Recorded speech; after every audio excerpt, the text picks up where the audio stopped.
Is Rajkumarji there? Can you please allow me to share my screen? Okay, just a second, just a second. Rajkumar.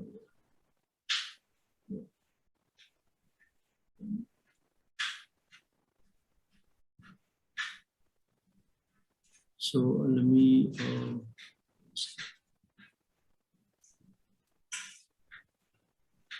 I'll do that. Don't worry. Yeah, please. The host can do it. Host can make him the co-host.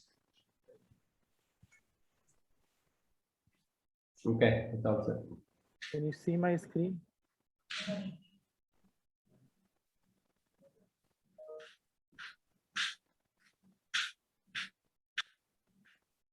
Can my slides are visible? Yeah. Yeah. Okay. Okay. Thank you, Girishji, Dr. Singh, for accepting my paper for this conference. So today I am going to present about Vedic theories of creation. This presentation is in continuation of my earlier talk in Vedanta conference 2017, where the title of my presentation was Vedic Perspective in Origin of Life and Universe.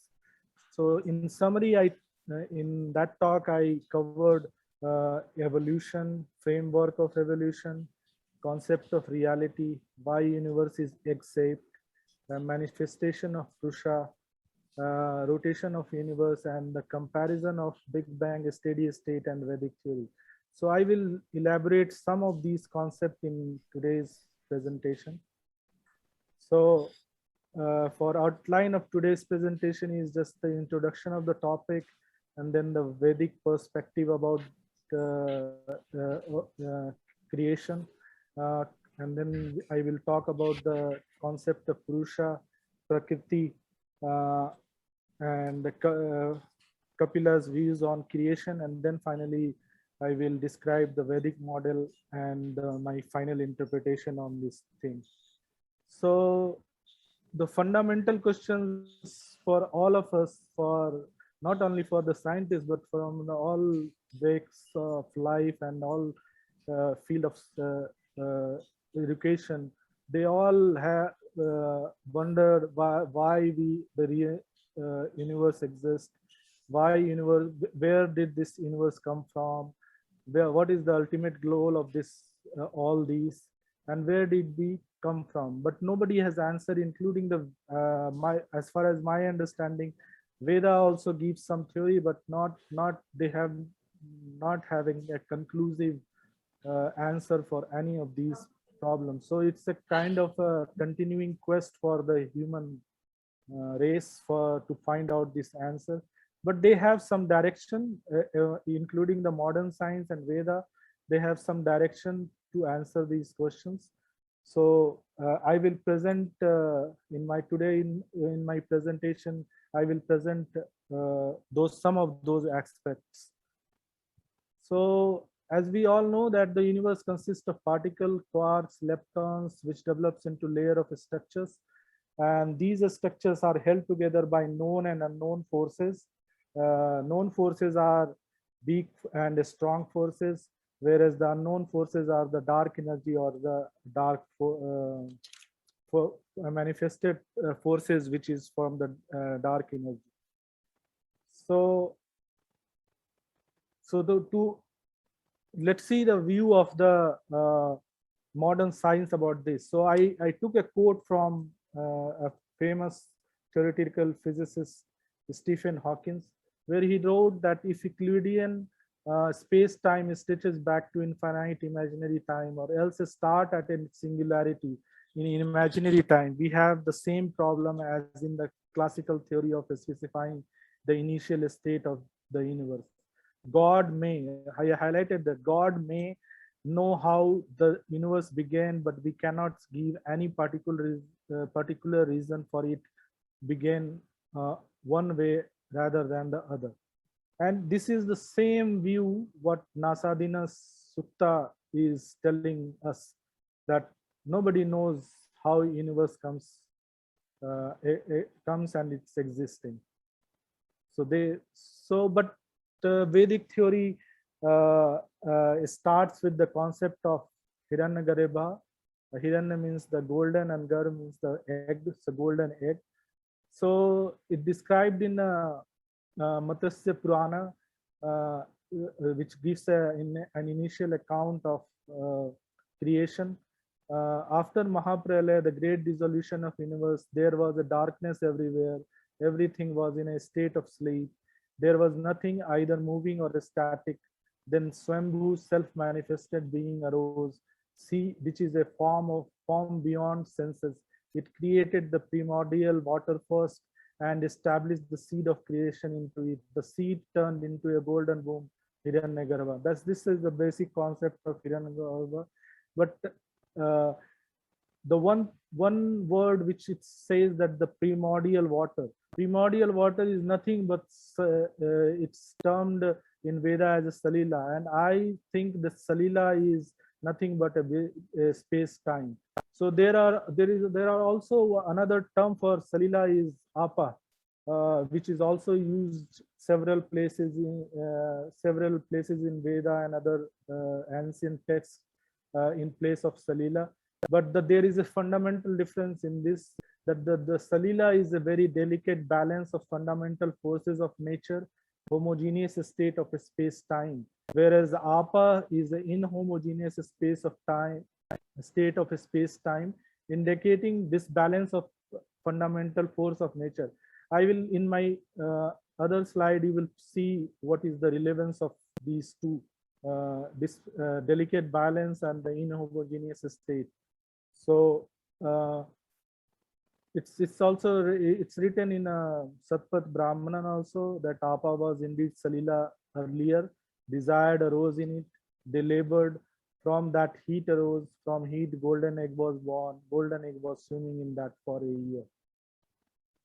So when I talk about the space time as a Salila, so they therefore Salila must be referring something. So this is this flat space time indicates something. For example, if the positive curvature of a space time is there, that means the universe is a closed system and it results in a spherical universe. Whereas the negative curvature of a space time indicates universe is an open system. It resulted in the inverted U-shaped universe. But whereas the flat space time, according to Veda, that exists at the beginning, so that indicates that the universe is a mixed system. So what is the consequence of the mixed system? So in the beginning, as I said, that the universe may start as a mixed system. Flatness of space-time indicates equilibrium between all the fundamental forces. So, but to define the more between the delicate balance or inhomogeneous state of universe, Veda also gave this theory of the concept of Martyanda, which is in the beginning the force of expansion and contraction were in a delicate balance. According to Vedic view, after an initial expansion, the universe start to contract. Initially, the fundamental forces are not fine-tuned for the creation of the universe, and that's called Martyanda. So there are reference for this, that the strength of fundamental forces were adjusted during initial expansion and contraction, and then universe start to expand again, and this state is referred to as a vivasana. So how this Martyanda, after getting the right kind of balance in different kind of forces, how it start evolving our universe. So there is a concept of Purusha and Prakriti, and due to their interaction, universes start evolving. So the building blocks of universe is, there are three building blocks: essence, energy, and matter. Essence is nothing but the energy at rest, and energy is energy is termed as a energy in motion, and matter is termed as a transformation of the energy, and that whole things is defining the Prakriti. So here it is getting more clear when in Sankhya it is written Sattvar Jastamsam Samya Avastha Prakriti. So here they talk about that building block of universe is Sattva. Sattva is a root word. Root word is Sat, meaning eternally present. Rajasa, root word is Ranj, and meaning to move. And Tamsam, root word is Tam, meaning inclination toward transformation or change. So that's how if they when they start working together, that's the nature of the Prakriti. So, but there is another reference about Prakriti is Jada. Jada means inert. So it's kind of a contradictory that if something is inert, then how it can move or how it can make a transformation of change. To answer this question, Veda develop a concept of Purusha. So its whole definition of Purusha is given in Yajur Veda, hymn number 31:1 to 31:12. The whole definition of Purusha is given, which basically means that which lies throughout the cosmos, that is exists engulfing and pervading the whole system. So now how Purusha activates Prakriti. So Purusha consists of 5 Tanmatras and Panch Mahabhutas. So Tanmatras are which help Prakriti to present its manifestation, and Panch Mahabhuta which helps in creating the macro aspect of universe. So in other words, the Tanmatra represent the micro aspect of the universe, and Panchbhuta is macro aspect of the universe. So in Sankhya it is written that the causative of creation is Akas, Vayu, Agni, Jala and Prithvi, and their corresponding Tanmatra is Tanmatra, Akas Tanmatra, Vayu Tanmatra, Agni Tanmatra, Jala Tanmatra, Prithvi. So so the direct universe always direct from micro to macro, and the meaning of Akas, Vayu, Jala, Agni, Jala, and Prithvi is as follows. Like Akas is represented by Shiva, which is at rest, stretching in all direction, or Mahadeva, that great illumination or light, and that's define Akas basically defines the space time, and its attribute is Sabda, which is nothing but a vibration. Vayu is a representation of different kinds of interactions happening in the during the process of creation or after the creation, and its attribute is Sparsa. But also Sabda is accompanying this for Vayu also. Similarly, for Agni means is the transformation or the change, and their attribute is Rupa, visible appearances, and its attribute is also consists of Sparsa and Sabda also. Jala is a stabilization, and the Prithvi is also stabilization, but there is a fundamental difference between stabilization of Jala and the Prithvi. Jala is the stabilization for during the creation and after the formed product. It stabilizes everything. Prithvi only stabilize the formed product, and their respective attributes are Rasha and Gandha. So, but this Purusha cannot work. It's not enough to create the universe. There is a concept of Yagna, which is in another term is karma, our karma, or an honest effort. So its definition is Yaj De Puja Shangati Karan Daneshu, which is mixed word, compound word which makes Dev Puja, Sangati Karna, and Dan makes this whole word. So that's the whole definition of yagna. So which Dev Puja is a spirit of veneration. Sangati Karan, veneration or reverence generated through the light of knowledge, where Sangati Karan is unification of all the forces of nature, and Dan is donate to acquire attribute to learn the pure concept. So Dan is not a literary something giving, it's just whatever you acquire, you honestly, you should have an honest effort to that acquired attributes to learn for the pure consciousness. And these three, if you Purusa includes in its process of creating the universe, then the process of creation starts. So based on these observations, there are the Vedic model of creation is I put it in form of some questions which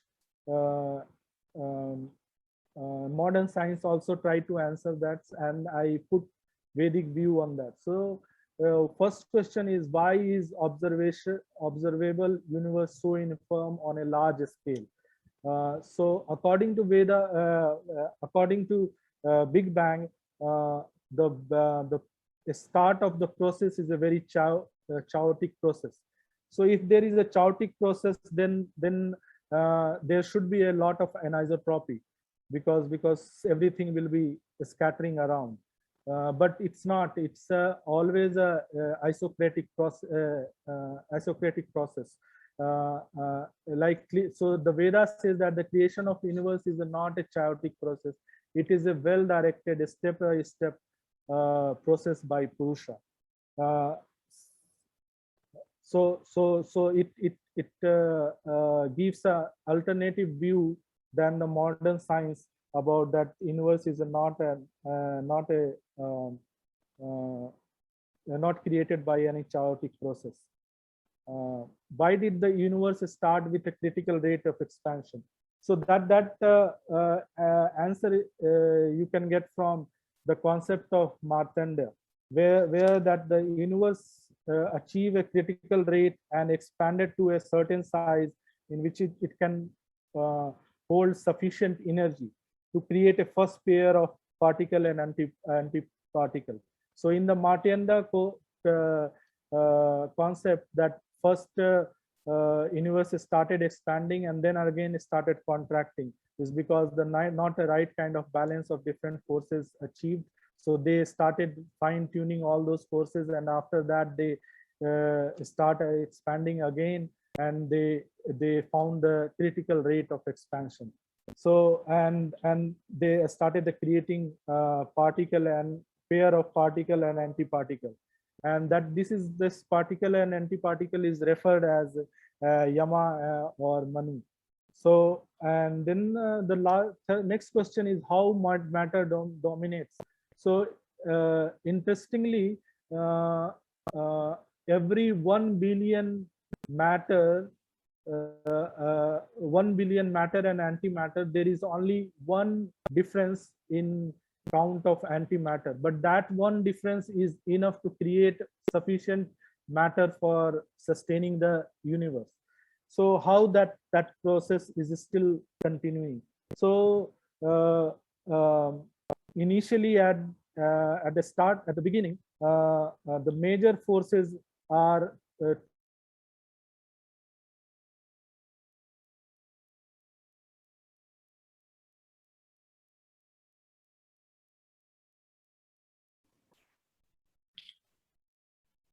Hello.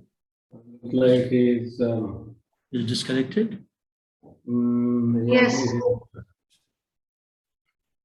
At least he's stuck. So Maybe he can come on audio. The video is a bandwidth problem, maybe there. Well, let's see whether he comes back. In the meantime, we can maybe, there's no question, right now. Well, he's going to connect again. Looks like he's disconnected. Rajkumarji, yeah, he's there. Please unmute yourself, Rajkumar. Yeah. You may now summarize because we have 20 minutes already. Rajkumar, we can't hear you. Can you hear me? Like some, yeah, no, Yeah, I can. okay. Please. Okay. Yeah. So my slides are visible now. Yeah, absolutely. Yeah, Okay. yeah, they're visible. Okay. So Yeah, please this summarize now tussle- in 5 minutes. Yeah. Oh, okay, sure. I have 3 more slides. That this tussle between the particle and antiparticles, along with two different forces, leads to the radiation pressure, and this radiation pressure is termed as a rudra in Veda, and which allow further expansion and rotation. The rotation of universe creates parity violation, and parity violation finally result in a slight excess of matter over antimatter. So that's how the matter dominates, and it's clearly described in Veda also. Universe start with all the mass energy concentrated at one point, and this leads to a singularity problem. So it's very difficult to understand how all the energy can be stored at one single point, because that will exclude violates the Pauli's exclusion principle, and that will not be a stable system, so it won't be created so easily, and that too with huge amount of energy. So it will be, before its creation, it will start exploding. So again, that point is addressed in the concept of Martanda, because that starts Martanda concept allow us to how there is a delicate balance. So before basically all the at the beginning of the universe, all the attractive forces and all the repulsive forces are in perfect balance. That's how the whole mass and energy is concentrated, matter and energy is concentrated. Why was the early universe so hot? So since there is no concentration of energy in Vedic theory, about mass and energy is not concentrated at one point in the beginning, so there is no question of hotness. So Veda says that the universe is the cooler place in the beginning. So there is another view about the creation, and that was given by one of the great sages of ancient India, Kapila. He also rejected the universe is created by a being, and he is the proponent of causality creation theory, and he said that the everything proof needs to be substantiated by some means, and that means truth should be substantiated by some proof, and there are two means to get the proof: is the perception and inference, and inference can be of threefold: from cause to effect, effect to cause, and by analogy. He also argued that there are two kinds of things: one which is evolved and another one which is not evolved. Even which is not evolved or uninvolved, that also has some cause, as the evolved matter or species. So this is based on the modern theory. They have a 4 kind of cosmology. So first cosmology is normal expansion, and is when the universe is moving at the less speed, at the speed less than the speed of light, then the universe must have some horizon, and either now or sometimes in the future. And the second is the inflation cosmology, which is when universe expand faster than the speed of light. And third one is the bubble cosmology. This often happens after the initial expansion, and that kind of a multiverse theory is there. And then that is also bubble cosmology is also attached with the anthropic principle. So anthropic bubbles are there, where we have an intelligent life, we have a life but not intelligent, no matter, high gravity, weak gravity, no atomic bond, no light, some and like that. But I don't think Veda describe these kind of different kinds of universe, although there are different views, and some views says that the Veda accept the horizon, but what I infer is the Veda infer, Veda accept the inflation cosmology, because it allowed the manifested world as well as unmanifested world. The unmanifested world is which is above our horizon, so that perfectly fits in inflation expansion. So just to summarize, which I also last time also present, and this is the three main cosmological principle, and there's some difference in that, and I compare this with Vedic cosmology. Universe had a beginning, and it's no beginning in a steady state cosmology. Vedic cosmology says that it says a beginning. Vedic Big Bang cosmology said that the not rotating, steady state cosmology not rotating, but Veda says that it's rotating. No center for Vedic Big Bang, the steady state cosmology, no center, and Vedic cosmology center. Only thing is that last time I presented that it has a boundary, but now I am correcting this. I think it's I am inclined more towards inflationary cosmology. So I think it's since the manifestation and unmanifested theory is widely referred in ancient texts, so it must be also have no boundary. So also, as I mentioned, that all the mass energy was created in the beginning. Steady state is no beginning, but the Veda says the mass and energy content was zero in the beginning. That's why it is cold. So and it is continuously being created. So my conclusion is are following. Vedic model is fairly precise in explaining the process of creation, although some of the Vedic theory overlaps with modern theory, but Vedic theory develops its own view on the various aspects of creation. It should be well appreciated that Vedic scientists developed concepts related to creation, and that too about 5,000 years ago, without this much of sophistication what we have to now. Concept of Yama, Manu, Indra, Vrata, Bar, like Visha, Rudra, Salila, Apa, Vivasvana should be examined carefully along with the concept of Markanda and Hiranyakareba to form a comprehensive background for Vedic theory of creation. But both modern theory and Vedic theory of creation have some shortcomings and unable to explain all the phenomena of the creation. Modern cosmological theories are well developed, although it is trying to find the answer of some question related to the origin of universe. However, it would be better if we prove the finding of Vedic scientists in terms of law of physics and mathematics, which ultimately forms the law of nature.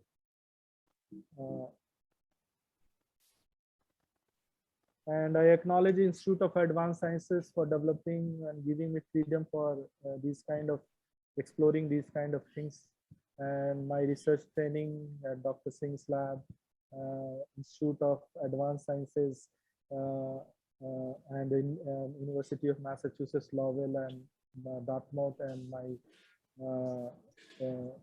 in India I got education from Banaras Hindu University. So I end with my presentation with this quote: "Strong people are always simple." Leo Tolstoy. Thank you so much, Rajkumarji, Dr. Rajkumarji. I forgot to mention that he is a PhD from University of Massachusetts, Dartmouth, under Professor Balram Singh. And he's currently Associate Professor and Director of Academic Advisement and Research Program at the Institute of Advanced Sciences. And he's an expert, a accomplished expert on protein structure and function and many, many other areas. And And of course, botulinum was his basic research. And currently he is actually into so much deeper into the Vedic cosmology. And I think I heard his last presentation also 2017. He's built on so much new knowledge into his previous presentation. And he's nicely described, rather compare the Big Bang, steady state, and the Vedic cosmology, and found Vedic cosmology to be more precise, perhaps. And Hiranyakareba Sukta started with that, Mandala 10, 121, and then slightly went into Upanishad's sophistication and Puranic expansion of the concept, Prajapati to Brahma, etc., etc. And then he brought in Purusha and Prakriti and many key concepts of this whole question. And I'm sure you will have found this paper very interesting. And if there are questions, we'll take it very quickly. I can take one question, and I see one question there. And let's see what the question is. Let me see. From Akhand Bharat, Arvind Bharatji. Is this possible in the present time of the human world that Vedic knowledge and life spring can create an unbroken human world? I think that was for the earlier speaker. I think the earlier speaker. Okay, so now from Manjunath, I guess this is for great. However, it would be more profound to go deeper into understand the Samskrita words used to explain the creation. Force, energy, matter, antimatter, etc. are vague terms and may not be Samskrita synonyms. The Samskrita, let me see what the, just disappears. Okay. Yeah. Both Atman and Moksha are scientifically possible. Am I in the same question or have scrolled up already? Yeah. No, he's just observation. It's just observation. It's an observation, right? So may not be. So then I guess the question that I would like to ask you, Rajkumarji. Now the Vedic cosmology also has evolved from the Hiranyakareba down to the so many texts, Upanishads, Brahmanas, Aranyakas, the classical texts, Puranas. So have you looked at? Of course, the basic concept continues, but there are some sophistications brought in by subsequent traditions. So that's what my next goal is. That's why I said that from last presentation I evolved my presentation to this level, but still there are some questions which relates to the. I think. Modern theory is little bit ahead as far as my knowledge, comparing to Vedic knowledge, what I have. But I am trying to find some answer, and maybe the concept like Yama, Manu, Indra, Vratavar, and those concepts, if it is getting more clearer, then they will kind of explain further in developing. And I think modern theory also evolved slowly into a great cosmological theory, and they time and time they are proving with whatever the sophistication they have. Unfortunately, Vedic scientists probably they don't have that kind of sophistication, but still they theoretically they did great work on that area, those areas, and if we try to formulate those kind of things, because most of the things are in the philosophical way and not in the mathematical way or the defining as a physical law. So if we can define something like some mathematical formula based on those, or we can define some physical theory or based on those observation of Vedic concepts, then that would be better for the whole science and the whole cosmology. Thank you. Are you suggesting that the modern concepts of cosmology have inched ahead compared to the Vedic cosmology because of very nice bootstrapping of the instrumentation that they have at their advantage, and that Vedic scholars they have advantage, and they have proof. Like Kapila's statement, the proof needs perception and inference. So right now they are ahead in perception as well as they have the data for inference also. That's right. answered that. There are a lot of comments actually. There's one comment from Aparna, Dr. Aparna, they very nicely done comparative study. Requires deep study from various perspectives. Interesting presentation. So I guess there are no more further questions. We'll end with your presentation. Thank you so much, Dr. Rajkumar. Thank you very much. We'll certainly have you again and again in our Vedanta Congress. So the next one is Dr. Lalit Pandey. I think he's already graduated. He's gotten a PhD degree. So I can still call him Dr. Lalit Pandey. So Lalit, please, he's a student. He perhaps was a student at our school. He's already gotten a degree, I guess. आधुनिक परिप्रेक्ष्य में आयुर्वेदिक सम्मत शाला के तंत्रोक्त नेत्र चिकित्सा विज्ञान. Please Lalit Pandey ji अपना प्रेजेंटेशन करें. ललित जी आप हैं?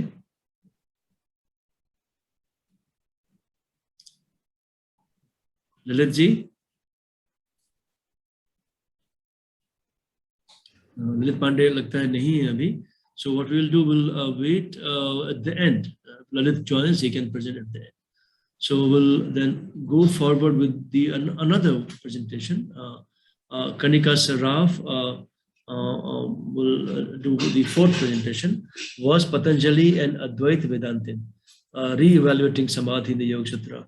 I was trying to research Kanika Saraf. I think she is worked at the Department of Philosophy, Delhi University. Kanika ji, if I'm not wrong. Kanika Sharaf, please unmute yourself. We can't still hear you. There's some audio issue over there. Is it better now, sir? Yeah, Kanika, we can now hear you. Please. Are you at the Delhi University Philosophy Department? Yes, okay, sir. good. I'm at the University of Delhi. Correct. So welcome, Kanika ji. Please make a presentation. Thank you.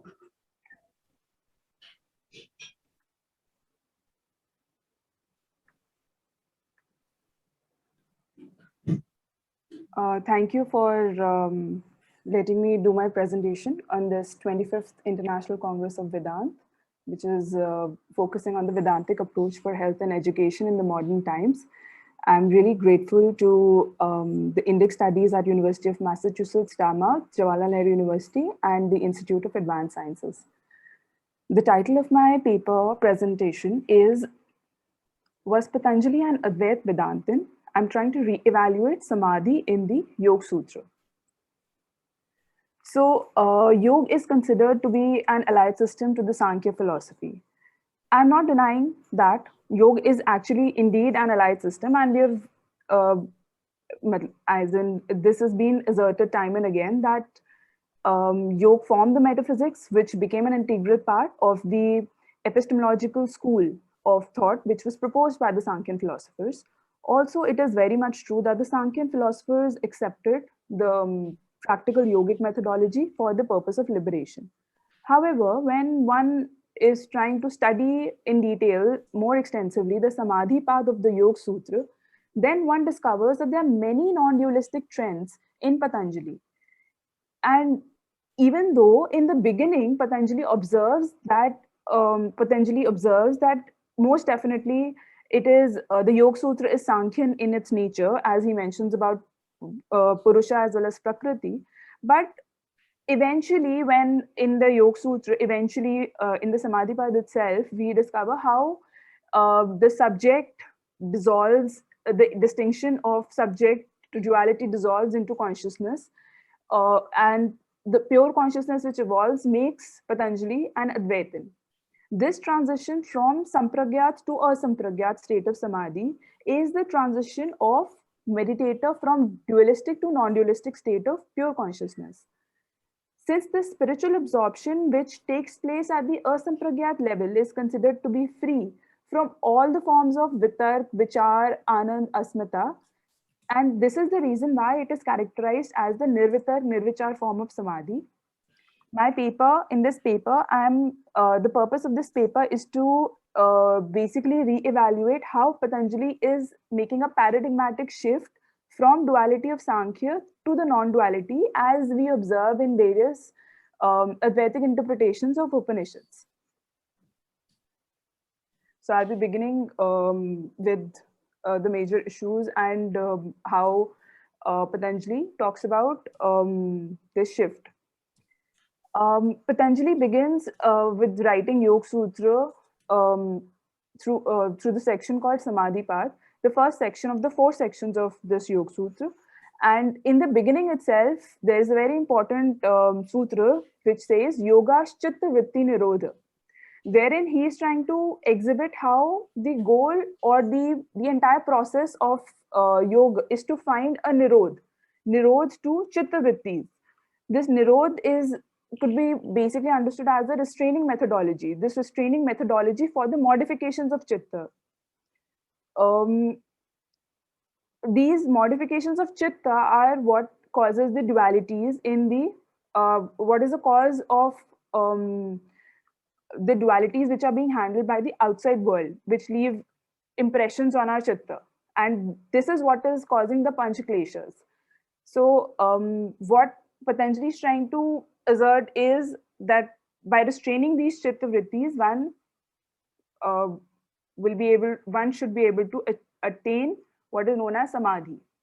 Now, Shankaracharya, Adi Shankaracharya, and even various other philosophers have also tried to, Advaitic philosophers have also tried to say a similar thing, and the analogy to it can be observed when Shankaracharya gave a subtle answer to his teacher Govindapad through Nirvan Shatakam, wherein he talks about via negativa, he tries to assert how he is, when he was asked who he was, he tries to say, I'm not this, I'm not that. He tries to say through the process of denial, the psychological denial, there was the denial of sense organs. He tries to dissociate himself with the individual as well as the social modifications. So this has got like parallels with respect to Chitta Vritti Nirodh. He's trying to say that I am a witness, Sakshin, because I'm not involved in any of such modifications. Chidanand Rupa Shivoham Shivoham. I'm the non-dual consciousness. And in a similar vein, even Buddha did not give any name to this stage, but he also talks about the similar expression when he talks about Nibbana. This non-dual consciousness, this perhaps cannot be expressed in a positive language, since any sort of affirmation will require certain differentiating categories, even as the first speaker in this session, Mr. Jeffrey Armstrong, has clearly talked about the non-translatables. So there is a rider to Sanskrit language, in the sense that the translation is almost next to impossible to happen. And that is why the via negativa path has been assorted. Now, what the process, the Ashtangic mark which Patanjali takes up, is has also got a transition from duality to non-duality. So I will just be quickly assessing the eightfold, the 8 steps which Patanjali talks about: yam, niyam, asan, pranayam, pratyahar, dharan, dhyan, and then moving to samadhi. So firstly, Patanjali, what he's trying to do is he's trying to manage the dualities of the external world, which he's trying to address through yam, niyam. Basically, the Ashtangic mark also deals with the dualities in a gross, then in a subtle manner.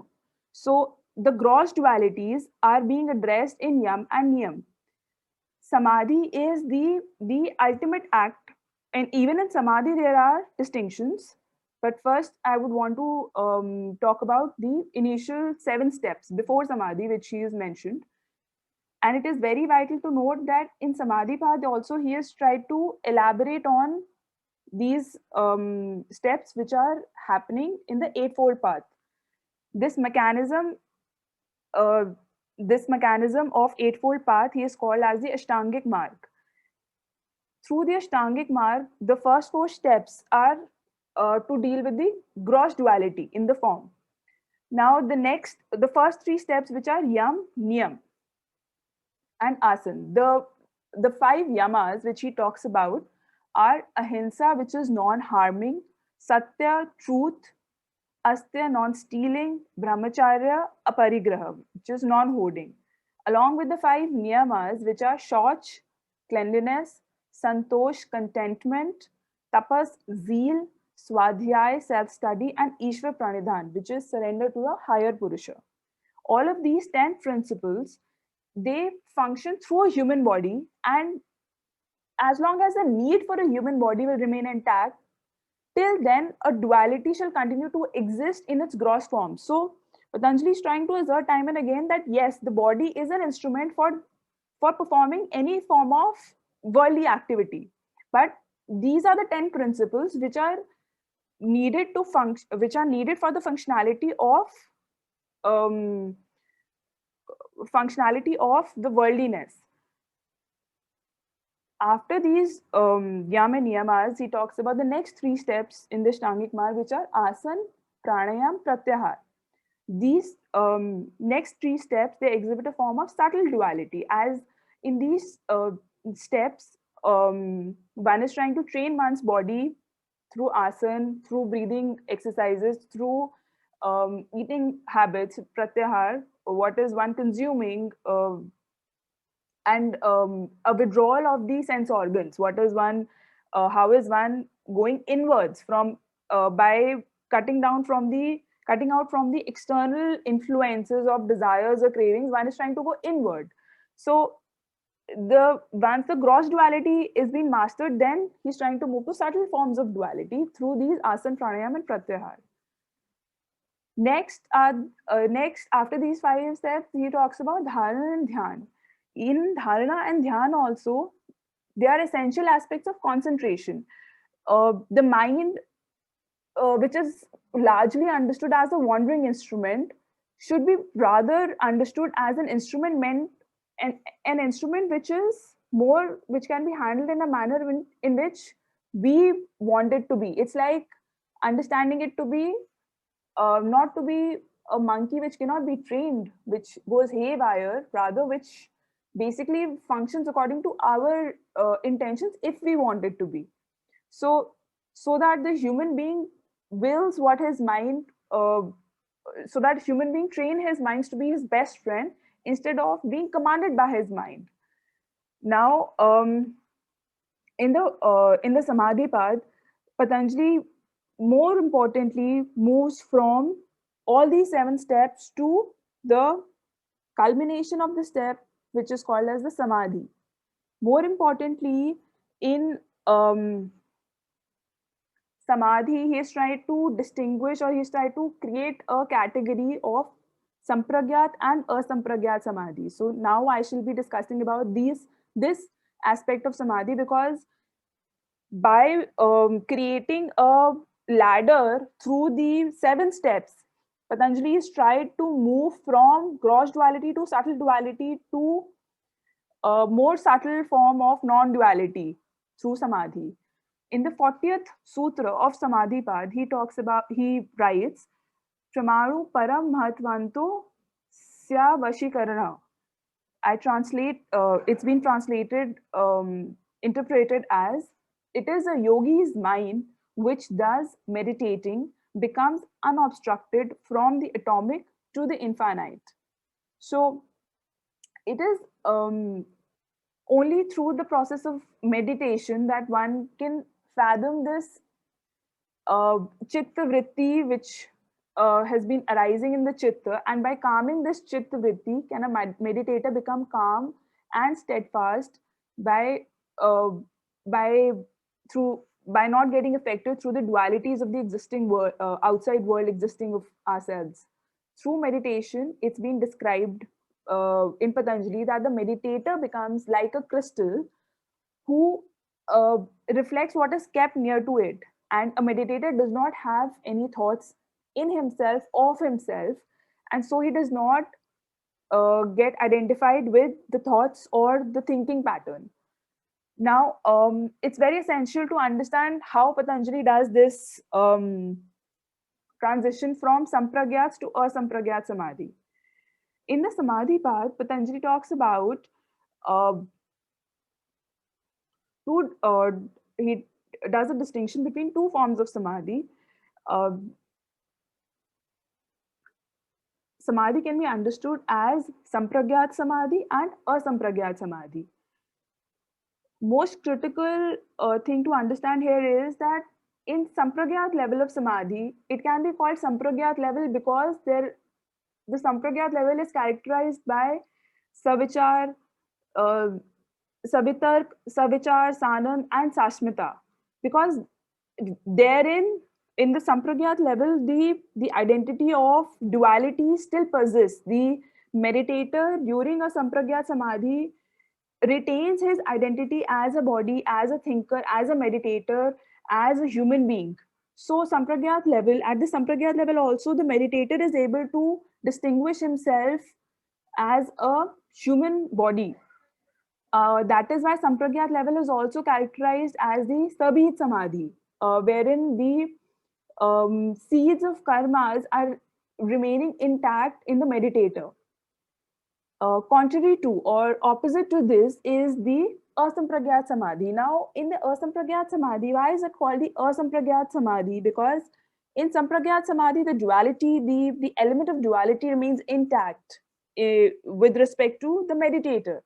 So there is a term to it. Whereas in asampragyat samadhi, that duality gets dissolved. So they cannot, since it's a vaya negativa, so it cannot be called through any name. So since there cannot be any terminology ascribed to it, what was done was a negation of sampragyat. That is why it is called asampragyat, because therein what is experienced at the level of sampragyat also gets excelled, gets transcended. So if one feels that there is a glimpse of bliss in sampragyat, what happens with asampragyat cannot be put into words. That is why asampragyat can only be expressed through vaya negativa. And in asampragyat, it is characterized as nirvitark, it is characterized as nirvichar. So what is happening in sampragyat is that the meditator tries to focus on something external to himself, then moves to something internal. For example, there are instances wherein Samadhipad Patanjali talks about you focus on some external thing like the tip of your nose or some candle which is burning. So on the flick of the candle which is burning, or on some mantra or on some chant, the level of concentration will remain. Or you try to focus on something. Thereafter, if one is able to detach from the external dualities, will one be able to reach to some level of concentration and focus. And even in sampragyat, since the identification remains between the dualities of thinker and thought, the identification remains between the person who is reasoning and the reason, the concept of reason. All of these dualities remain intact. The savitark and savichar are also the worldly processes of meditation, wherein the individuality of the meditator continues to prevail. The meditator remains an individual, and along with the discriminations of the dualistic world. Even in Sanand and Sasmita, which are a part of which are understood as the characterizations of the Sampragyat Samadhi, have their states of dualities attached to them, as the experiencer who is experiencing those states, along with the experiencer's subjective experiences in place, experiences them. Both of these states of Anand and Asmita, they have sattva states in them, wherein there is only ego which remains intact, which is differentiated from all the other objects. So even though the experiencer could possibly think of himself as bereft of his gross body, nonetheless the existence of a finer body remains intact, the subtle body that still remains intact. And that is why even here, even in the states of Anand and Asmita, the sense of duality is quite functional, and to a very large is quite in place to a very large extent. Now, in the 18th sutra of Samadhipad, of Yoga Sutra, Patanjali makes a transition from Sampragyat to Asampragyat form of Samadhi. He says, he writes, Viram Pratyay Abhyas Purva Sanskaresho Nyaha, wherein all the forms of dualities get dissolved, and that is how all that remains is non-difference between the perceiver and the perceived and the perception itself. Like the distinction between gyan, yay, and gyata, that dissolves. And these the distinctions in the various manifestations of prakriti and purush, they all cease to exist. That is how one reaches the nirbhit samadhi. So like in sampragyat samadhi, it's characterized by being a sabhit samadhi. In asampragyat samadhi, it's characterized by being a nirbhit samadhi. The samadhi happens in a seedless form. In this stage, all the karmic seeds are burnt out, and so the karmic impressions which acted as seeds for producing newer karmic impressions cease to exist anymore. Now, in the Yoga Sutra, Patanjali at length, through the 54 sutras of Samadhi path, discusses how one could transcend the Savitar Samadhi in order to reach a Nirvichar Samadhi. At length, he discusses that.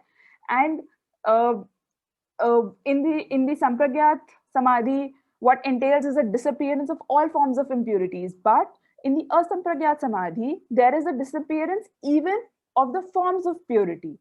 In Sampragyat Samadhi, what consists is the disappearance of thought. But in Asampragyat, one experiences the disappearance of entire process of thinking itself. What I'm trying to assert over and over again is that Sampragyat Samadhi is wherein the dualities will exist, so it's easy to define and put it in words through language. So language plays a very important role. What can be defined is through language is functioning in the realm of duality. But what cannot be defined through language, what can only be experienced, can only be stated by negating what can be defined through assertion.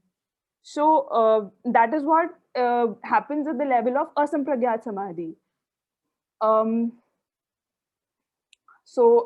In the case, as we notice that this state of samadhi, which is the asampragyat samadhi, was perhaps achieved by Mahavir or Gautam Buddha, and this is the stage wherein they become videhe, prakriti lay, wherein even though a gross body exists, but the experiencer, he becomes bodiless.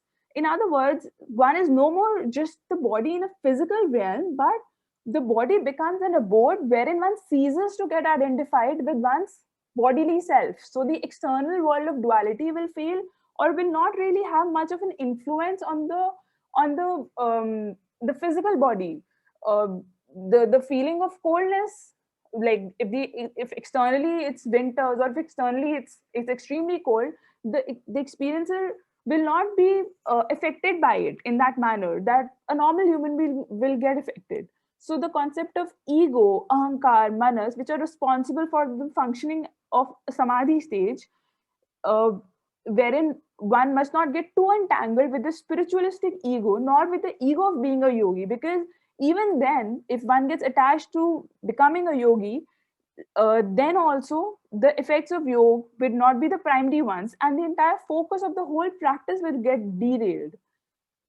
So these Advaitic trends are the Advaitic trends which I'm trying to assert in Patanjali's Yoga Sutra. This is what is the beauty of Yoga Sutra, because despite beginning with a dualistic framework, he culminates into an Advaitic fashion. And this mannerism or this structural framework is not just exclusive to Patanjali. Rather, this Advaitic philosophy is noticed in various other schools also, like in the case of Vishishta Advaita of Ramanujacharya, in the case of Shuddha Advaita of Vallabhacharya, even in the case of Nagarjuna's philosophy, and also in Kashmir Shaivism, because both Ramanujacharya and Vallabhacharya, they try to establish non-duality on the basis of Vaishnava metaphysics.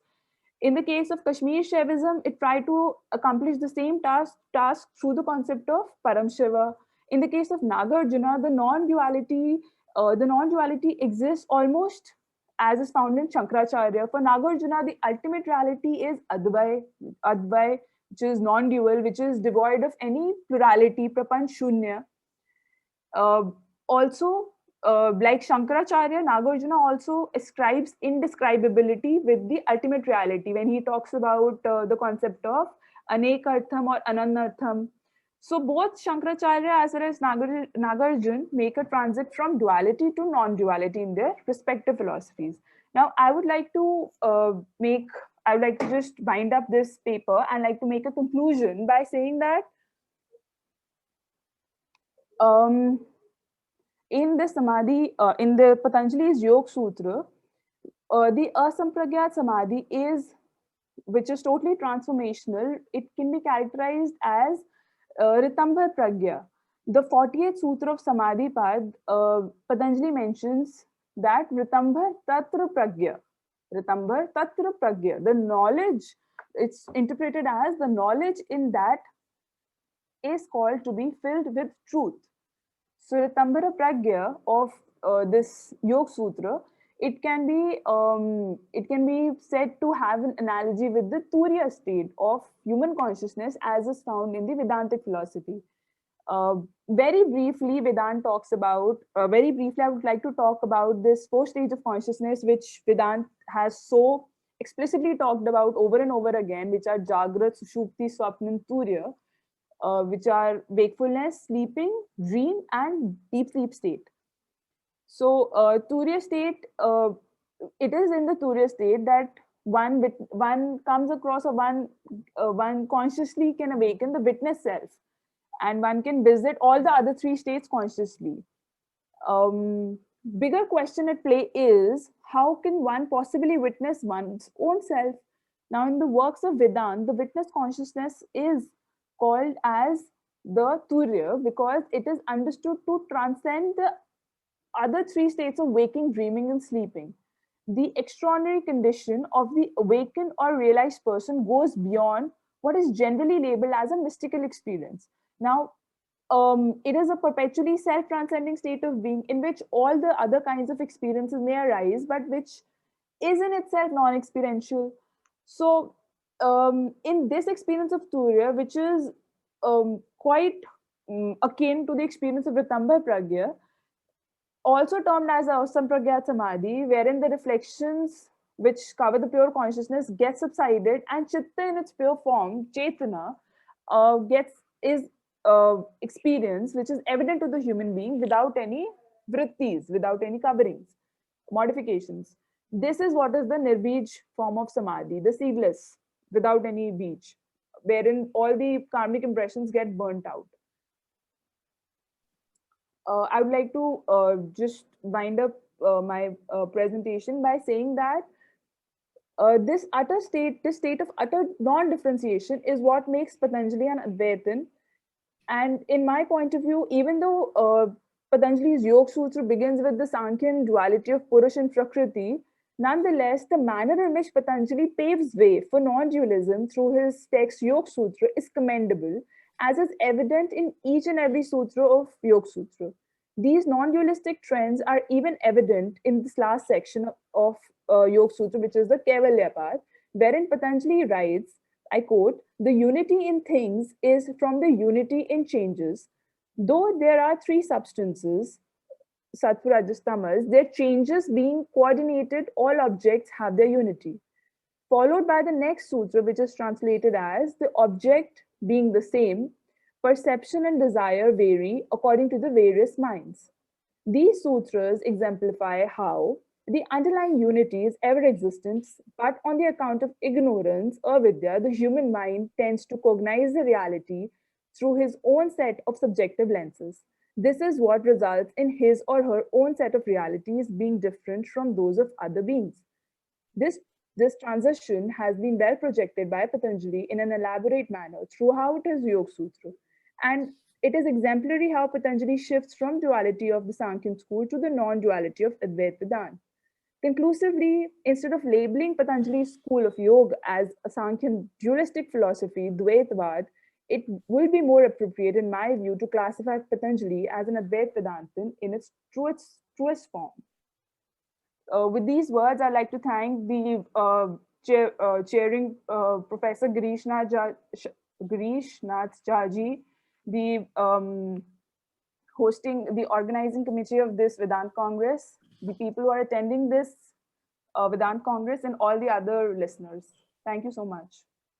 Thank you, Kanika ji, for a beautiful presentation on a very important topic. Was Patanjali in Advaita Vedanta? And she concludes that he actually was. and in doing that, she has gone through the details of it and trying to discuss the samadhi and the various processes, in particular the asamprakyat samadhi and the 4 stages of consciousness. So thank you so much, Kanika ji. I will now check if there are some questions or comments for you. I see one question. Let's see. Where is there evidence that Samkhya uses yoga as a method for Kaivalya? Rukmini ji is asking, is evidence that Samkhya uses yoga as a method for Kaivalya? There are these, terms for this, nirvana, nirvikalpa, samadhi, Kaivalya, and you would perhaps agree that these are almost synonymous, or there are subtle differences between them. Could you please repeat the question? What was the question? Question that Rukmini ji is asking, where is there evidence that Sankhya uses yoga as a method for Kaivalya? And I added that, that these are the terms, Kaivalya, Nirvikalpa, Samadhi, etc. And slightly. Correct. So Sankhya and Yoga, actually, they have been understood as allied schools in the manner that Yoga was understood as a practical methodology for attaining liberation. So for Sankhya school, Yoga became a practical methodology. So these common terminologies of attaining liberation were the inspiration. Correct. Right, sir. You're right in your observation. There's a question. Similarity, correct. There's a question from Dr. Rashmi M. Shetkar. Can you extend Patanjali quoting you with respect to Sankhya? Who is the doer? Quoting you, Adi Shankara, who is the doer? Are you able to understand the question? Can you extend Patanjali? Yes, I can read the chat. Can you extend Patanjali quoting you with respect to Sankhya? Who is the doer? Quoting you, Adi Shankara, who is the doer? So okay, an extension to this can be that I gave an example of Nirvana Shatakam. In that manner, the person who meditates, or the person who is undertaking the task of doing meditation, the meditator is the doer, is the person who is engaged in the worldly duties, is also the person who is engaged in trying to transcend from the worldly duties to something non-dual. So the doer becomes the person who is experiencing. The experiencer is the doer. And in that manner, what the parallel or the analogy which is being drawn is that both of them are trying to move from the concept of doer to the concept of a non-doer, in the sense that not just with respect to a physical worldly realm, but in the sense of experiencing. So the concept of doership is very important. So like in Bhagavad Gita, they say that don't get attached to the action of doing. That is very important.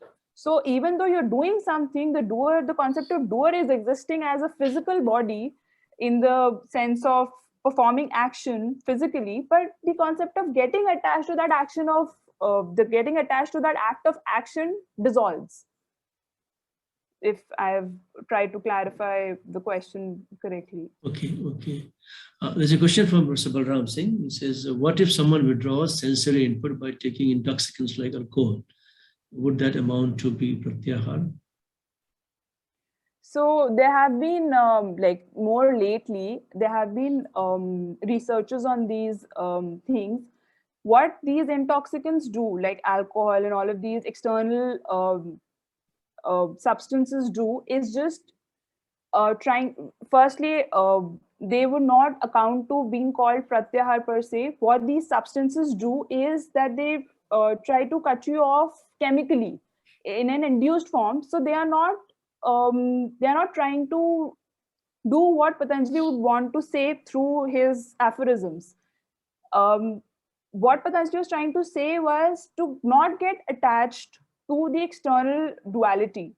what these substances do is a glimpse of what you would try to say, because there have been researchers lately, scientific researchers also, that if somebody has consumed alcohol, if somebody has consumed substances like drugs and all, they reach to that, they get a glimpse of the stage with which a meditator also reaches.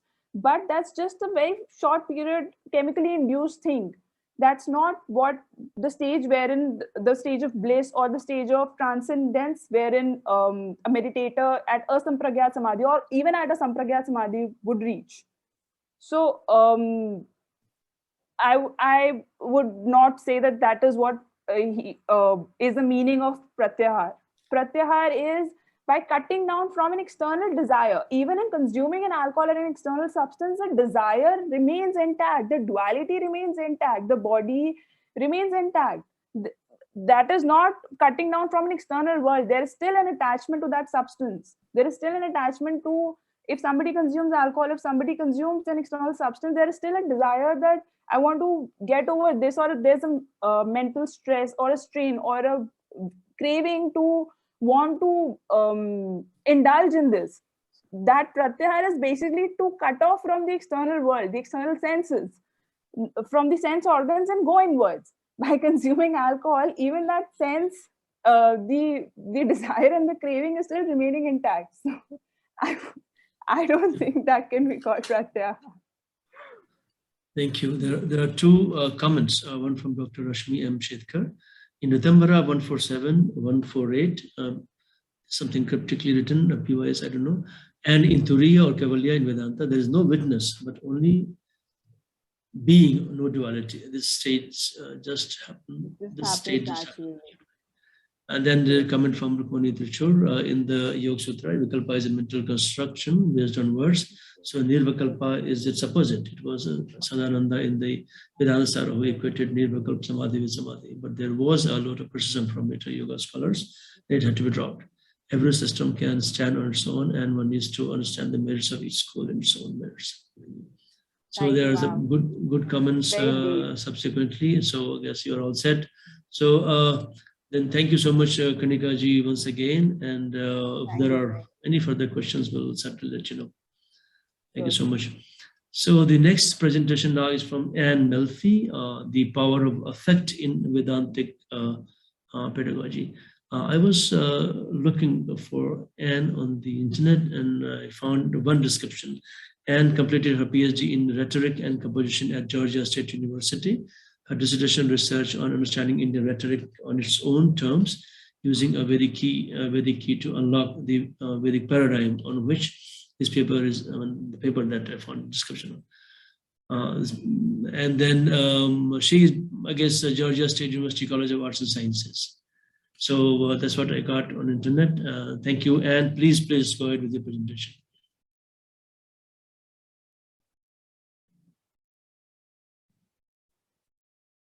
You have to unmute yourself. Please unmute.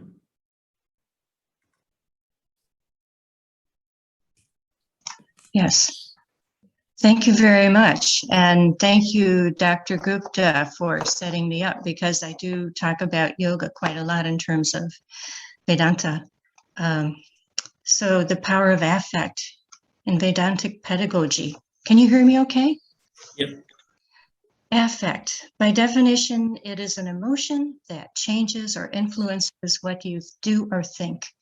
It is also the root word for affection, and I will explore its important function in the Vedantic tradition of teaching, which suggests a much more nuanced significance of affect and its power to catalyze transformation. The rich legacy that Vedanta offers education includes not only a vast and profound subject matter and sophisticated heuristics for knowing, but also powerful methods of conveying knowledge holistically, intellectually, and experientially to lead the mind to know the ineffable reality in whole and therefore useful form. Vedantic approaches to teaching strive to overcome the conundrum posed in the Upanishads, that speech is Brahman, but speech cannot express Brahman. And that holistic reality can only be fully known on its own level by direct experience, So to lead seekers beyond their current state of knowledge to total knowledge, the sages used not only logic, analogical thinking, and the figurative language of metaphor, sign, and symbol, which stretch the limits of language, but also, and perhaps even more importantly, they have used a bridge beyond language, transcending language, the direct and lively bond between student and teacher. Maharishi Mahesh Yogi has summed it up thus, quote, "Wisdom passes between heart and heart. This paper explores how and why the heart has traditionally played an important role in Vedantic pedagogy." Devotion, surrender to the Guru. This timeless tradition has sustained the flow of knowledge so that the full value of life can be known and lived. Bhagavad Gita, chapter 4, verse 34 proclaims that when seekers offer homage, repeated inquiry, and service to enlightened masters, they will teach you knowledge. Adi Shankaracharya comments that, quote, "Pleased by these signs and other signs of reverence,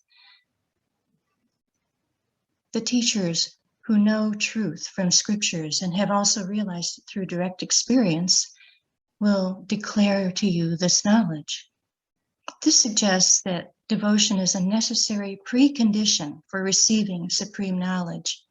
Maharishi explains in his commentary on the verse that, quote, "Faith makes the student a good assimilator of knowledge. Devotion sets him free from resistance and at the same time influences the heart of the master, where the spring of wisdom flows. Devotion on the part of the disciple creates affection in the heart of the master and cuts short the long path of evolution. So devotion dissolves resistance, making the student more receptive to the flow of knowledge. Modern affective neuroscience has found that emotions have a strong effect on learning and memory, and negative affective states such as anxiety and depression can be detrimental to learning. A survey of recent research forecasts that future research could lead to enhanced educational practices and technologies. There has been a tendency, however, to focus on overcoming learning deficits rather than fostering enlightenment. Scientists would be wise to develop research questions based on the much more advanced and profound understanding of emotion that the Vedic science has to offer. It will be helpful, I think, to understand and expand the definition of emotion and the nature and source of its power from a Vedic view. A student asked Maharishi, quote, "I was wondering how the emotions work." And this discussion ensued. Maharishi said, "Emotions are finer than the intellect, finer than thinking, finer than the mind, even though the intellect is the finest aspect of the mind. The emotions just don't worry about the intellect. Keep your decisions to yourself. I want this." Emotions are more powerful. It's a good field on which life is really lived. It's on emotions that life is lived. All intellectual decisions come out of emotions.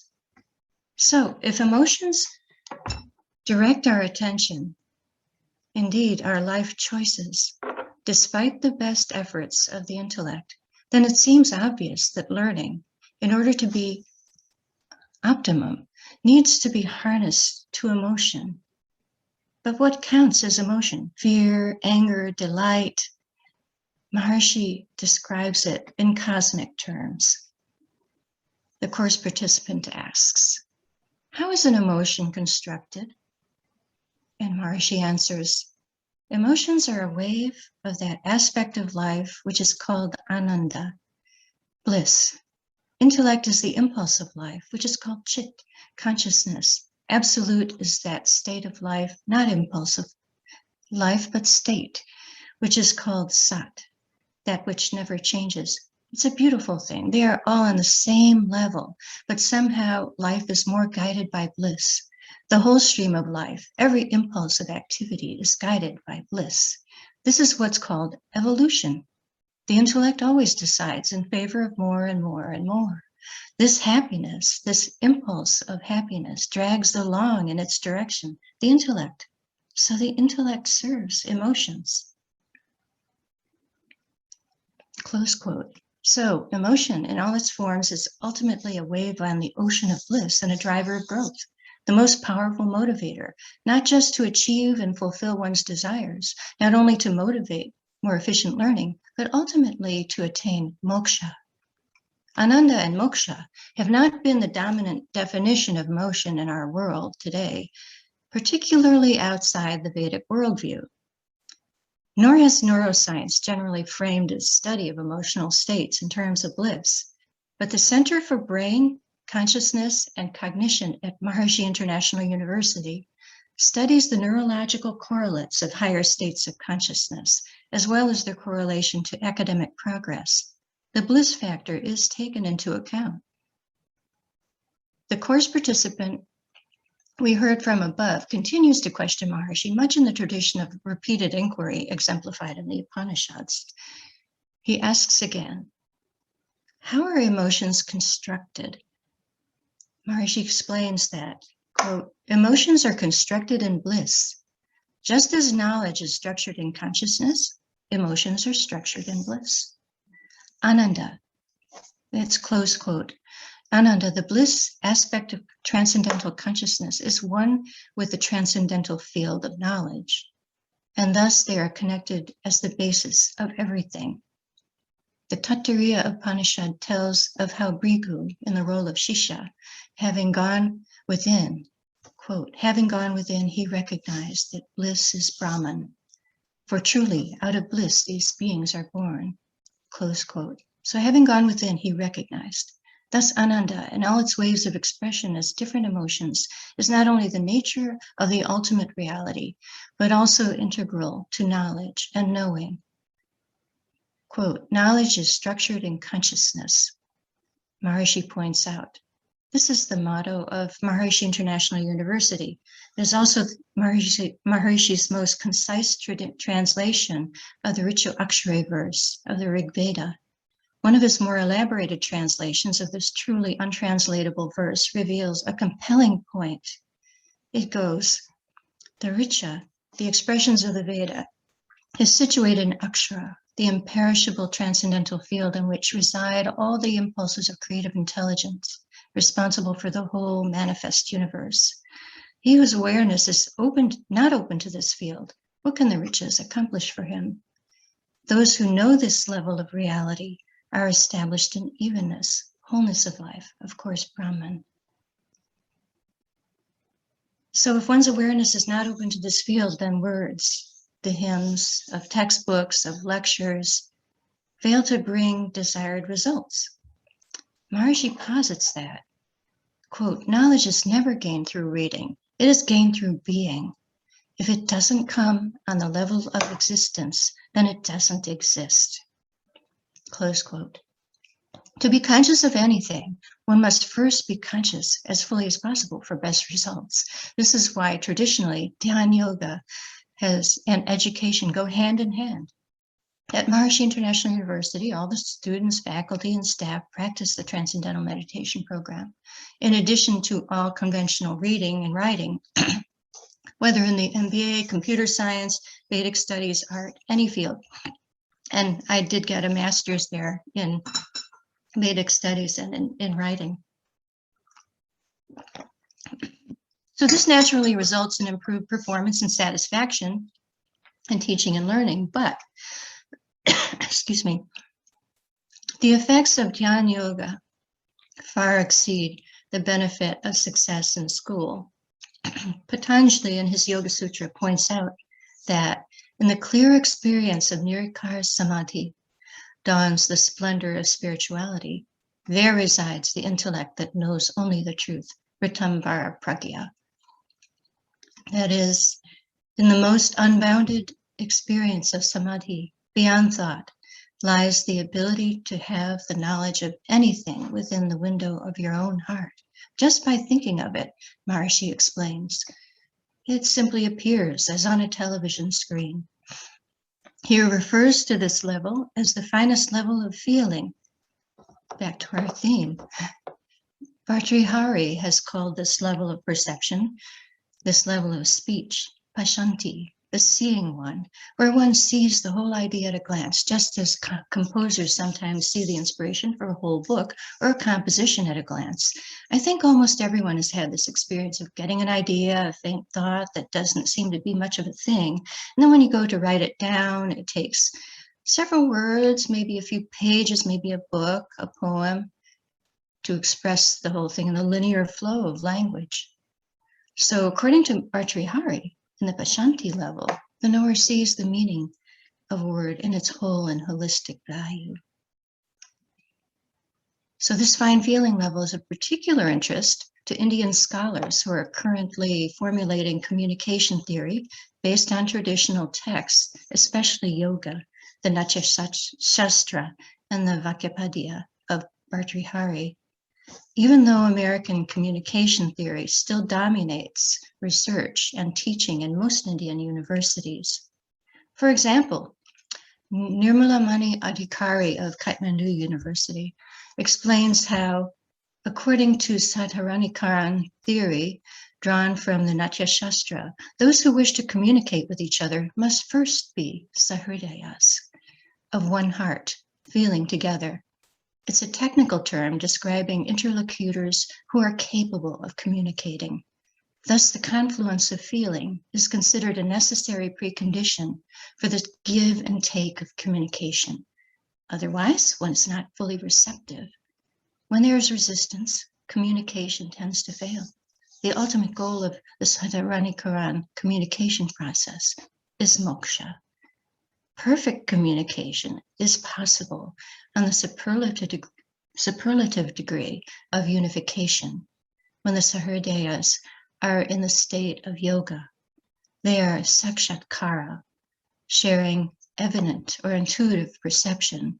They are realized, Adhikari writes. And in his article on the yoga of speech, Sanchar Yoga, he says that in that state, there is no need for physical or worldly forms of communication in order to understand each other. No gestures, no words, silence. And countless stories of interactions with saints have borne this out. I think everyone has stories. This wisdom from the Natya Shastra, though applicable to everyday life, was originally designed by Brahma, as the legend goes in the Natya Shastra, for leveraging the didactic power of the arts to make the Vedic wisdom easily accessible to all. The sensory language of the arts appeals directly to feeling, to give knowledge of the sublime wholeness at a glance or through hearing. The artist, together with the audience as sahridayas, enlivens and refines the emotions to create the divine rasa in the awareness. Vocalist Lalita Ubhayakar explains that, quote, rasa is the infinite. He is the rasa, close quote. In his Natya Shastra, Bharata describes the effect, quote, a meaning which touches the heart creates rasa. The entire body feels the rasa, like fire consuming a dry stick, close quote.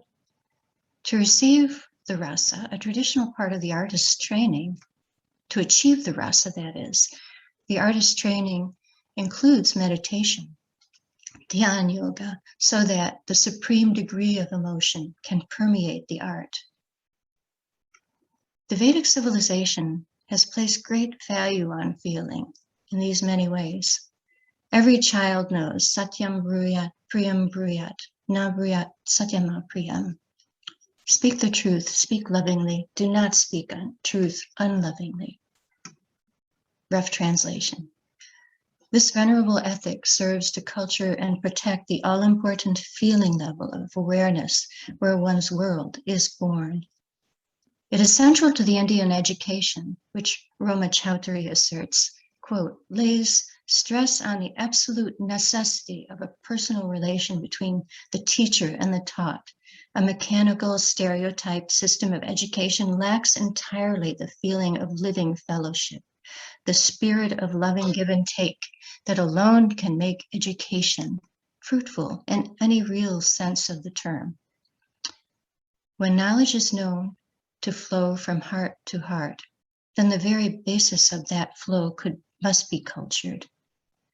The education system in India has been much influenced by the British system. Maharshi points out that the loss of the Vedic means of gaining knowledge, which enrich the inner life and therefore spontaneously enrich the outer life, is a great loss to the world and inevitably results ultimately in revival. For the natural tendency of life cannot be resisted for long. Satyameva Jayate. Maharshi has played an active role in that revival, developing schools and universities and his transcendental meditation programs around the world, so that, quote, the unimaginably infinite value of knowledge becomes lived on the very basis of life, close quote.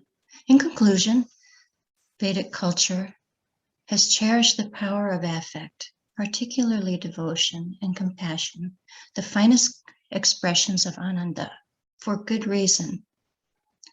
It seems to come packaged inextricably with the state of yoga, by definition in one unity, and thus is also integral to the means of attaining it. Finest feeling has been considered a prerequisite for gaining the highest goal of communication by venerable sources.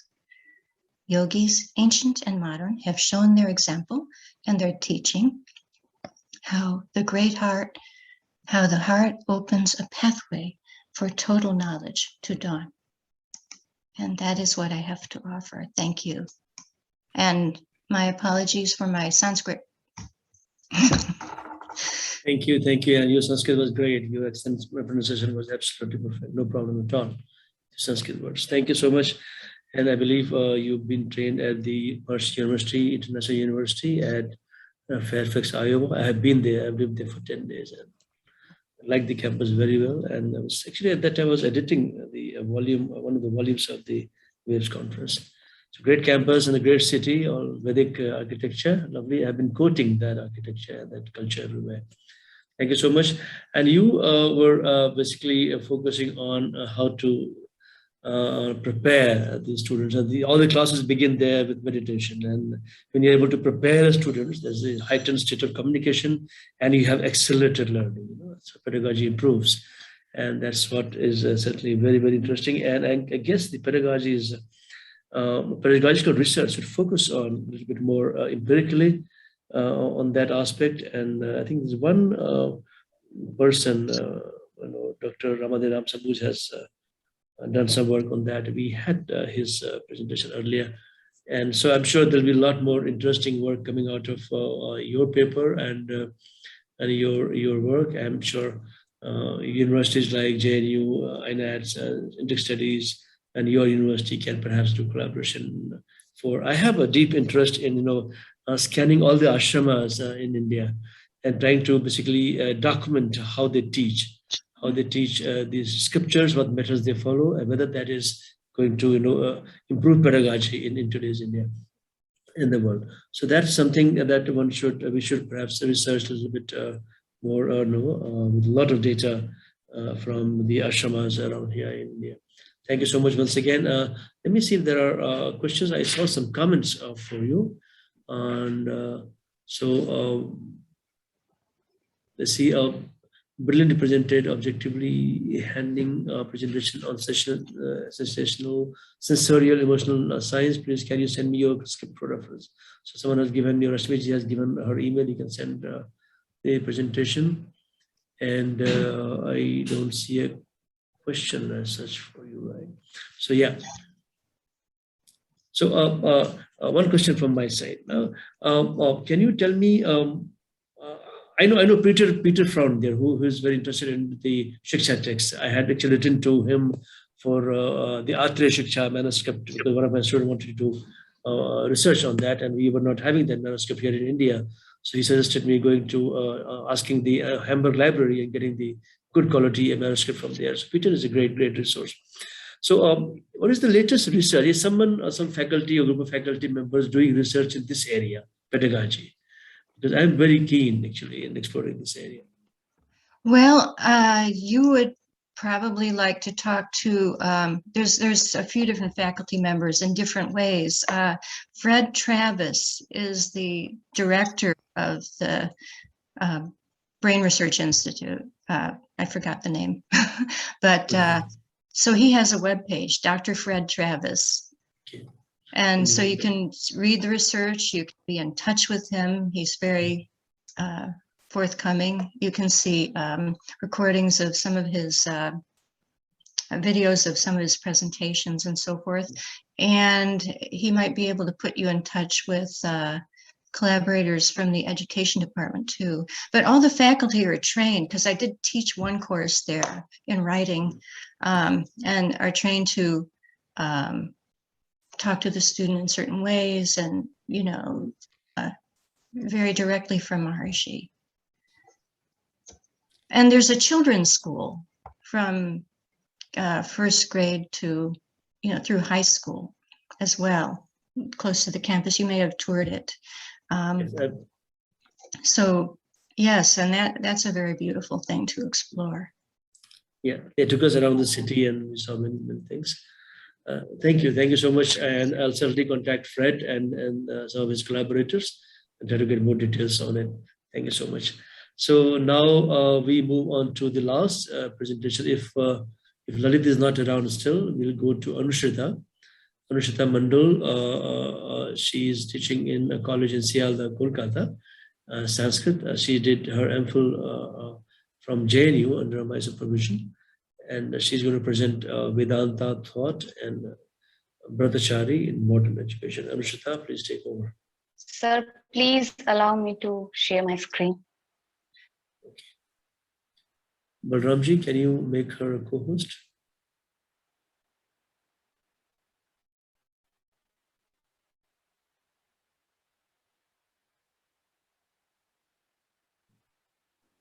Yeah, I think she should be able to do that now. Okay.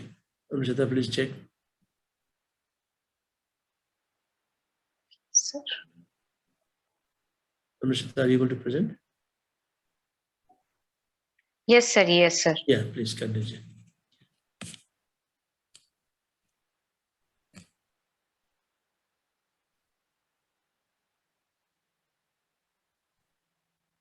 Sir, is it visible now? Yeah. Well, there's no screen, by the way. You've also been off now. Only your name flashes out there. Oh. She seems to have some weak internet. If there's a connection issue, you can just do the audio, and or you'll have to actually just share your screen anyway. Yeah, sir. कोई मुश्किल हो रही है क्या? फिर से unshare करके फिर से शेयर कीजिए. Sir. Okay, sir. Okay.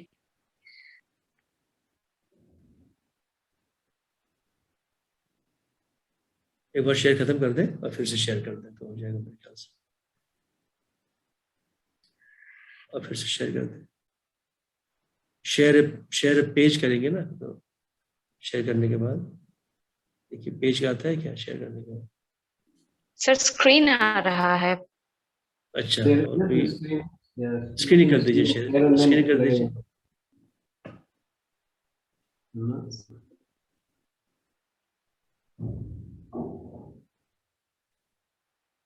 Is it coming, sir? नहीं, पेज तो नहीं आ रहा. जिस फाइल को शेयर करना है उसको पहले ओपन करके रख लीजिए. हाँ. और उसके बाद स्टार्ट शेयरिंग करिएगा, तो आपको वो दिख जाएगा उसमें. पहले फाइल को खोल लीजिए. हाँ, सही कह रही है.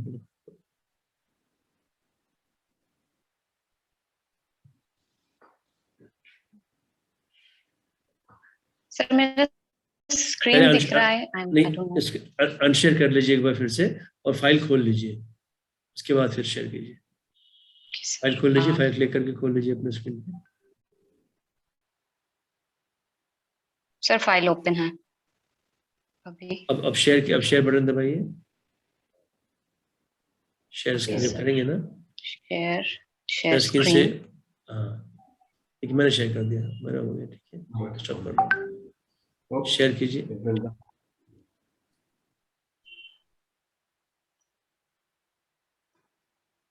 Sir, अब हो रहा है. नहीं. Alamji, is she allowed to share screen? Yeah, she is. I think it came for momentary. So Oh, I think एक बार फिर से कोर्स बना दीजिए. आप पहले स्टॉप शेयर कर दीजिए और उसके बाद उस फाइल को, जो आपकी पीडीएफ है, जो फाइल है, उसको आप ओपन करके रख लीजिए. जैसे ही आप स्टार्ट शेयरिंग में, शेयर स्क्रीन में जाएंगी, आपको आपके स्क्रीन पे वो ओपन फाइल दिख जाएगी. उस पे आप क्लिक करिएगा तो स्क्रीन पे आ जाएगा.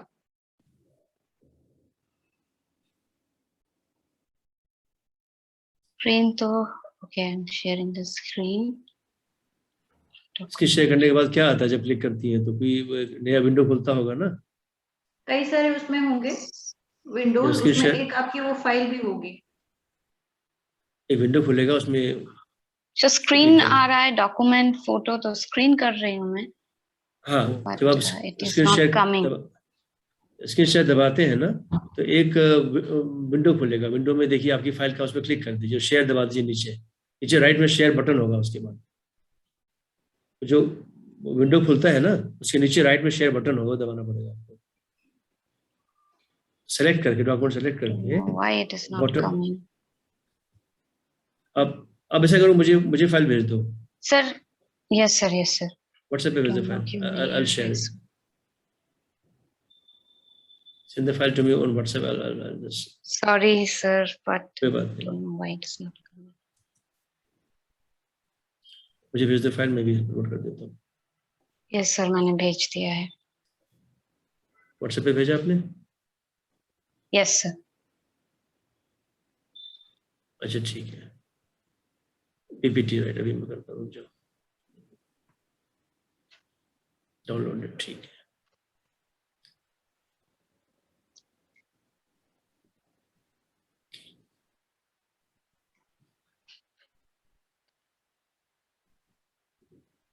शेयर कर रहा हूँ पीपीटी. देखो आया ये? Yes sir. Okay. Thank you so much sir. I'll change the screen. ये ठीक है? Yes sir. So I am very much thankful to the. Am I audible sir? Yeah. बिल्कुल.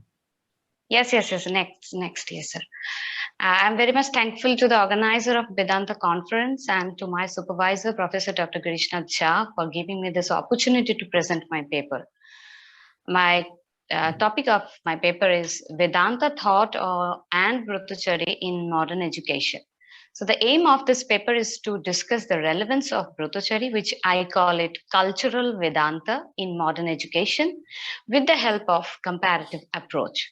So Broto means vows or objective, and Chari, who performs those vows, that person is called Brahmachari. So in short, we all are Brahmachari. So because every day we are performing some vows, then what are the special vows here?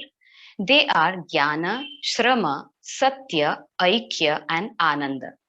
Vedanta thought of Gita, Brahma Sutra, and Upanishads are accumulated here as a five-fold philosophy of life. So next, these five vows cannot be kept in separate compartments. Next slide, sir. If we want to be a Brahmachari, as we know, to feel the subtle, we need to know the gross entity first. So from thumb to little finger of the hand, respectively, represent these five vows. So thumb is for Jnana, index is for Shrama or action or karma, and then the middle one is for truth, because this is the bigger one, all pervading one, and this ring finger, which actually connects. When we explain to children, we say you can open each finger alone, but this you cannot open easily. So this denotes unity. And the last one is for Ananda. So whatever we want to achieve, that would be in a group. That should be in a group. So in Brahmachari, whatever dance or song we perform, we do it in a group, most of the time in a circle. Brahmachari, they have their own salutation or abhivadana based on this 5 bows, and when they meet each other, one should keep his fingers tightly together and uplifting the right hand with the palm facing front side. This is the salutation system. Even in all the folk dances around the world, we can find this clap or folded hand together. Example, traffic police or Kumi of Tamil Nadu, Dhamail from all of the folk dances. Even day-to-day life, traffic police also use this what we call as gesture. It is actually used in classical dance also as pataka, according to Bharata's Natya Shastra. You know, day before yesterday, there was a paper on Carnatic classical music. So here, I want to say is folk and culture are the two sides of one coin. So like classic, folk should be learned by the people. If folk is informal, Brutachari is the formalized name of that. In that, Brutachari, a number of folk dances, songs have been incorporated without modification of their traditional form. So it is a harmonization. Okay, next slide, sir. At the very beginning, the concept of liberation and suffering was more or less political. Suffering was dependency under British and liberation was to get rid of that. Brutachari was created from a sense of national awareness through one's regional folk culture among people, irrespective of caste, religion, sex, and age. So now the question is why it should not be named as a political national freedom movement. Because the founder of Brutachari, Guru Shraddha Datta, was ICS officer. So he has contributed himself to the freedom movement indirectly. So after achieving the freedom, it is not end till date. Independence from British is the outer part of freedom, but the main cause of dependency was Atma Vishwaran. Young scholars were blindly adopting their Western thoughts and Babu culture arised. As a natural reaction, some Indian scholars like Rabindranath Tagore, Aurobindo, and then Vivekananda, when they came, then the idea of rediscovery and rethink of indigenous treasure has come up to counter. Freedom should be done with India's own intellectual tradition. And in that series, Guru Shraddha Datta was another pioneer. It is said a layman cannot perform subjective meditation, antarmukhi sadhana. Rather, they believe in outer life. And Vedanta is not a cup of tea of a layman, but Guru Shraddha Datta proved these lines wrong. He refused Babu culture and he accumulated all the definitions that they chede diye kolum ghosha. Stop writing and go to the field with your axe for work. Even he said Vedanta should not remain only in scriptures, cave or forest. It has to be a part of everyday life. So he has tried to merge and make a knot between modern and traditional thought. He has given rational aim towards Vivekananda's practical Vedanta through a structural institution called Brutachari. Sir, next. So it is a multimodal 3-level improvement in person, all sphere of life like physical, mental, and spiritual. It is a process of purification of the soul by nurturing body and mind. So local culture and local identity should be understood properly in order to gain a proper understanding of one's own self. So be local, then be national, and then be universal, or you can call it be world citizen. So I'd like to share here oath of each Brutachari when he or she has to take when they're at the enrollment period. And that is, I love Bengal, I love Bharat, I love world. Ami Bangla ke bhalobashi, Bharat ke bhalobashi, Bishwa Bhuban ke bhalobashi. Ami Banglar sheba korbo, Bharoter sheba korbo, Bishwa Bhubaner sheba korbo. Ami Banglar Brutachari, Bharoter Brutachari, Bishwa Bhubaner Brutachari. I don't think I need to translate it, and here Bengal or Bangla means undivided Bengal, obviously. All the actions, interesting things in Brahmachari is all the actions are called Ali. Ali has a different connotation in Islamic studies, but here, so next slide. Here, Ali means any kind of action. If a brahmachari learns how to make a mask, that portion will come under Shilpali. So Shilpa is art and Ali is action. So together is Shilpali. And so singing portion is called Gitali, dancing portion is called Rittali, servicing portion or maybe community work will comes under Shebali, and there are a lot more. So next slide. Brahmachari is the mixing product of singing, dancing, physical exercise, yoga, meditation, playing, work education, community work, and many more. But the core significance of the term Brahmachari is for self-realization, because I told at the very beginning, Gyan, Shrom, Satya, Aikya, and Ananda. These are in Bengali, but actually these are the Sanskrit terms which are actually famous in Vedantic thought also. So next slide. So Brahmachari is a medium, and at the same time, it is goal. And that is why, like Brahman cannot be attained, but after knowing Brahman, someone become Brahman. So here also, one does not do Brahmachari, rather throughout the life, one should try to be a Brahmachari. And just like Brahma Veda Brahmaiva Bhavati concept. The whole Vedic literary record is marked by two concepts, jnana and karma, and Brahmachari has comprised these two main vows as the core, and the secondaries are Satya, Aikya, and Ananda. It advises man to acquire the one in many.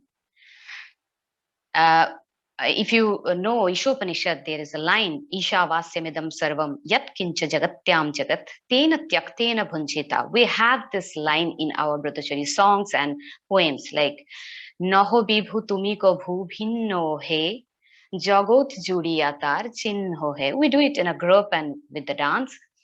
But the meaning is you are the all-pervading.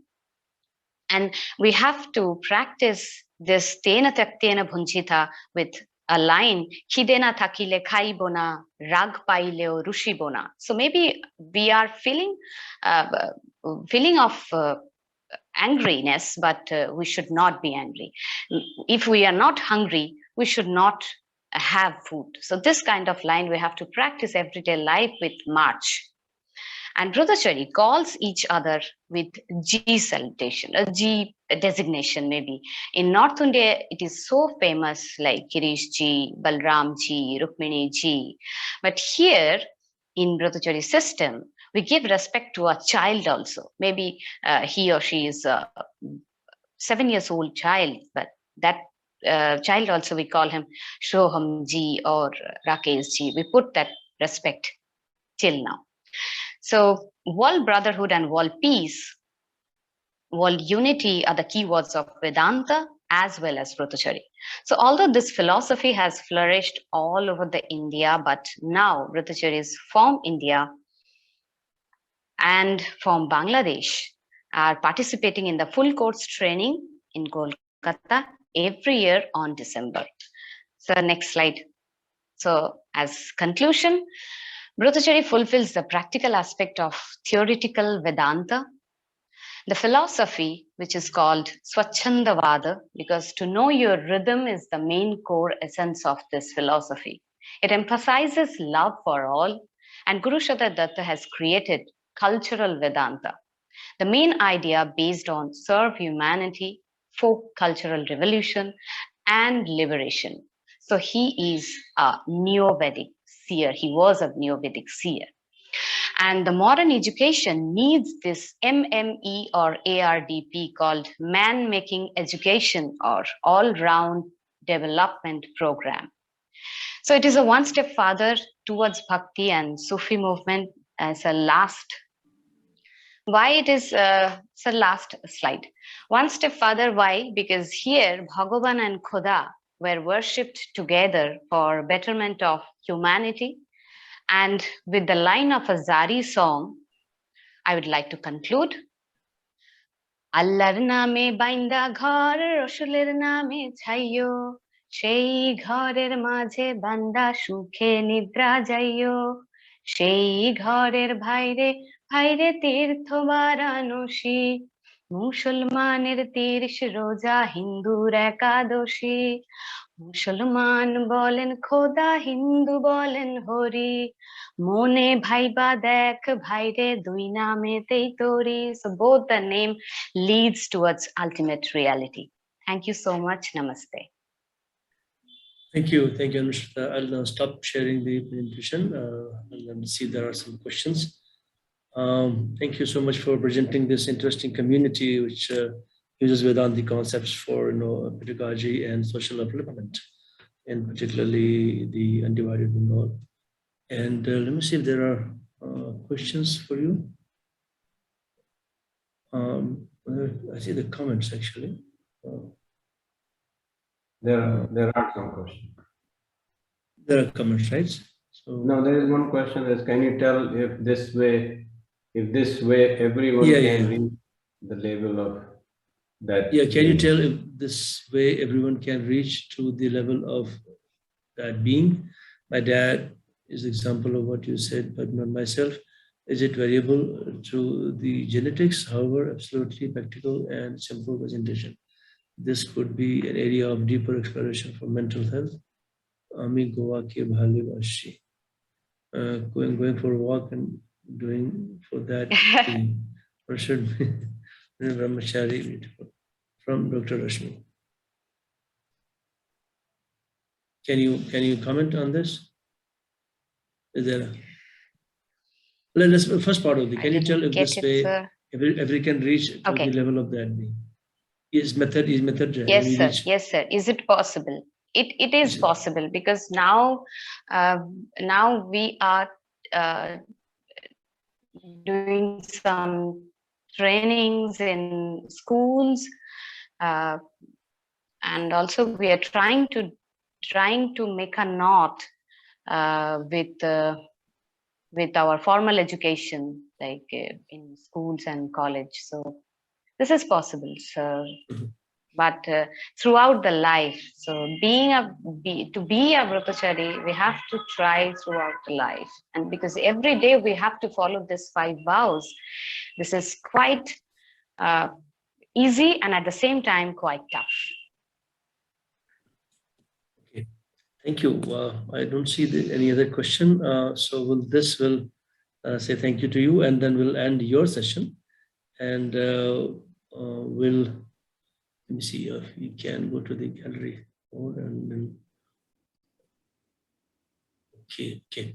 So we had 5 presentations in this session, and if there is any question or the comment, we almost end of the time. We can take it very quickly, 1 or 2 questions. Otherwise, we'll close today's session.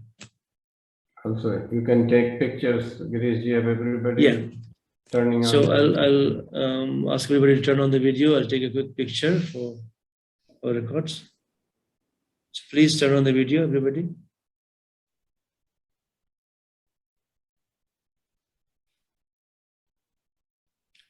Thank you, Dr. Rashmi, Dr. Indira. So I'll give you 10 more seconds to turn on your video, and then otherwise I'll take the picture as it is. Okay.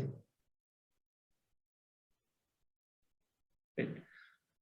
So I'll take the first shot, and then we'll shot number 1. Let me send it across. Take shot number 2. Okay, now shot number 2. Everybody smile, please.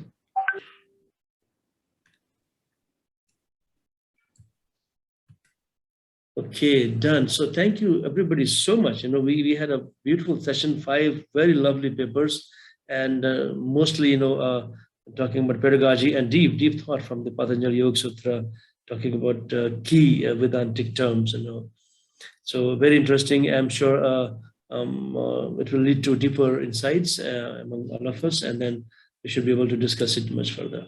Thank you so much once again. Balramji, any more information for tomorrow's? No, I think, thank you, Girija. You handled it very well. And then also we missed one speaker, but that still kept us on time, exactly on time.